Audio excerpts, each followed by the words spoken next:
from Mary Ann Burrows. The name of the speech is Guilt. Guilt, Mary Ann Burrows.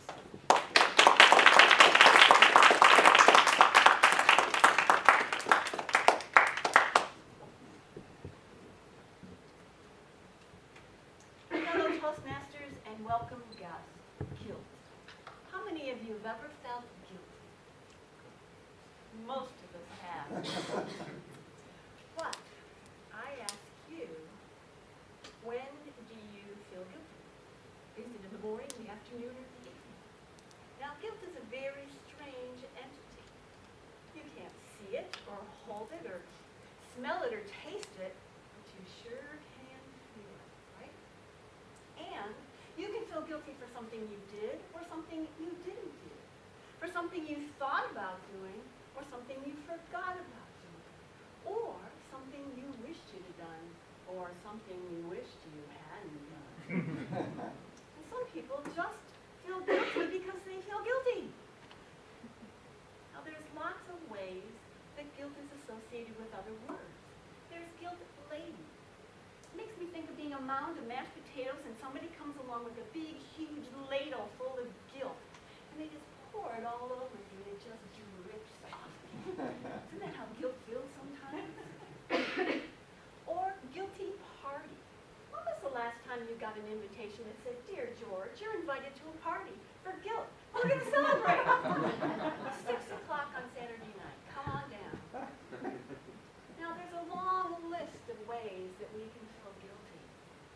There seems to be more added every day. Did you know there's a new one called green guilt? Do you know what that is? It's when you feel guilty because you haven't done enough to save Mother Nature. Maybe you haven't recycled. But guilt, on the other hand, it's excellent at recycling. You do something, you feel guilty, and then it doesn't end there. It recycles in your mind over and over and over again. Sometimes weeks, months, or even years. How many of you carry around things in your guilt bags for 20 years now? Yeah, they're in there, right. And then, of course, there's diet guilt. You hop on the scale in the morning, you gain 2 pounds, and the guilt just comes swooshing through. Or you decide, I'm going on a diet on Monday morning. Monday morning, you walk into work, and there, in the middle of the room, is the most delectable-looking chocolate cake you have ever laid eyes on. But you're on a diet. It's noon. They cut the cake and sing happy birthday to your coworker, and all those pieces of cake pass your nose. But you're on a diet. It's now 3 o'clock. You're getting rather hungry. And every single person that has passed you in that day has commented and raved about how delicious that cake was. But you're hanging tough. It's now 5 or 4:55. You're almost time to go home. Woohoo! And you walk in the room. And there in the middle of the room sits one lone piece of chocolate cake. It's calling to you. And the voice in your head says, "Oh man, look at that cake. That cake just looks fantastic. I think you should just have one little itty bitty taste of it. That can't hurt your diet." So in a weak moment, you grab the fork, you take one little tiny bite of that cake. Oh, it just melts in your mouth. And in 2 minutes, you scarfed up the whole cake, scraped off the bottom of the plate, and licked off that last crumb. Placed the fork on the table. And then the other voice in your head comes. "I can't believe you ate the cake. What is wrong with you? You have no willpower at all." Guilt seems to get you coming. So what can we do to alleviate guilt? Now, therapists say that guilt has been with the psyche of a human since the beginning of time. And they're not real sure what it's for or what to do about it. But they do offer some good suggestions. Number 1, get in touch with your guilt. Find out what your guilt represents. What's the symbology behind it?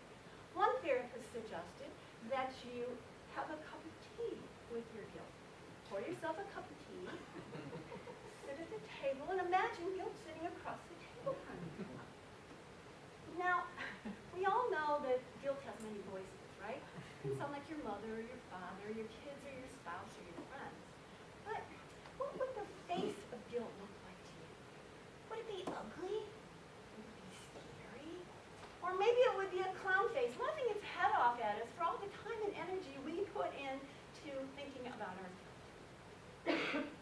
So number 2 is to make amends or forgiveness for somebody that you've had some problems with.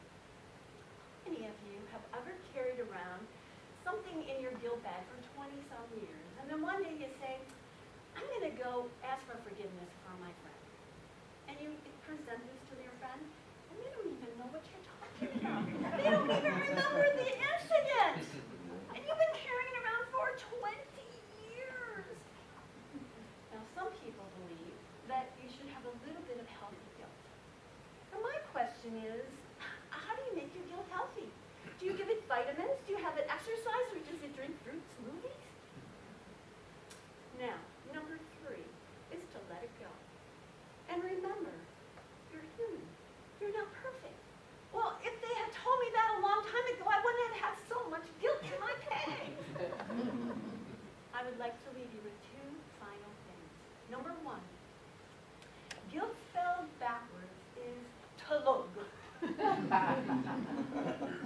Now, obviously, that's a nonsensical word. But personally, I'm starting to think that guilt is too. And number 2,